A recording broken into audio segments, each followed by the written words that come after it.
only been about 10 minutes since the polls opened for early voting for the primaries this morning, but as you can see, people are already gathering out there. This is a live look at one of the polling sites in Harris County, and today you can officially start casting your vote for president, Congress, and more. But before you head out to the polls, you'll want to make sure that you understand this part of the voting process. Joining me right now to discuss is Harris County Clerk Teneshia Hudspeth. Good morning. And are you seeing anybody out there so far?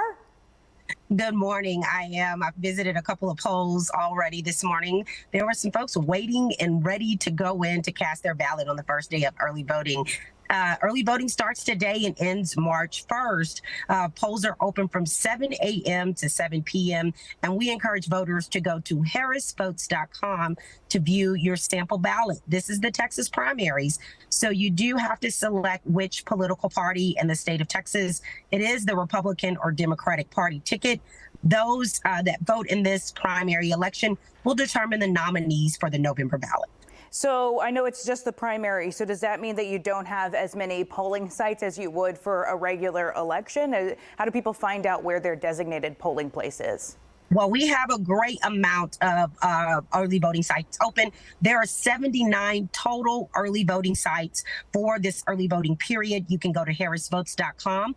Find what location is closest to you. Maybe it's where you're dropping your kids off to school. Maybe it is near work or where you're going to go have lunch today. You can go to harrisvotes.com. Look at the wait times. You'll see those green buttons that let you know there's no lines and we're ready to go to receive you. So again, harrisvotes.com. You can also view your sample ballot there. Voters should know they can absolutely vote anywhere at those 79 locations here in Harris County.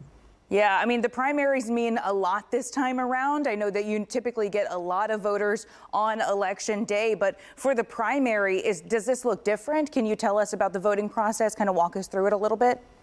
Absolutely. Most voters will be familiar with once you come into the polling location, you're asked to put your cellular device or any electronics away. You can only use written materials or paper ballot documents. When you come in and once you qualify, one of the very first things the election workers will ask you is, are you voting in the Republican or the Democratic primary election? You will then select which ballot. You'll be directed over to the voting machines to cast your ballot.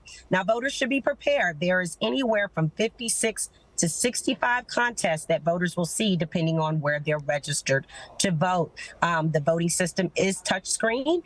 It is easy to understand. You will receive one piece of paper to print your results on and scan them. So again, early voting started today, 79 different locations to vote at from 7 a.m. to 7 p.m. And we encourage you to vote early.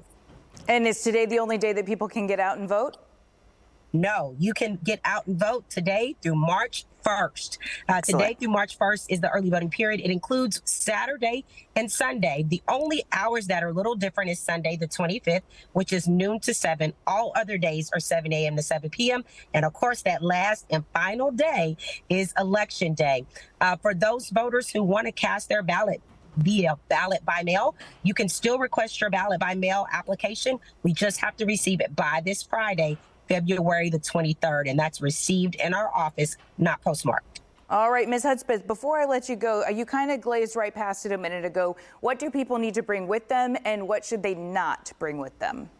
Yeah, absolutely. So again, make sure you have your qualifying ID. There are 7 IDs that voters can provide when they go to vote. That could be their Texas driver's license, any Texas ID. It could be a U.S. passport. It could be a handgun license. It could be a U.S. citizenship paperwork. It could be a Texas election identification card. And if you don't have any of those top 7, there is another amount of items that you can provide as well. Also prepare, make a plan, know where you're going to vote. Go to harrisvotes.com to prepare that plan.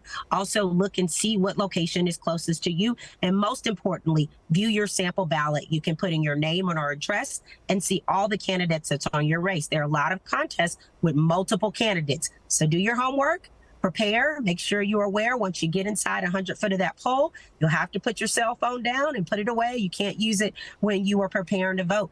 I guarantee you'll be out in and out in about 5 minutes or 10. Oh, I like that kind of guarantee. Teneshia Hudspeth, thank you so much for joining us this morning. Thank you all so very much. All right. Great information. Great information. Thank you so much. All right, we've got another live look at an early voting site. This is the Metropolitan Multi-Service Center on West Gray Street. Early voting continues every day through March 1st, as you heard her just mention.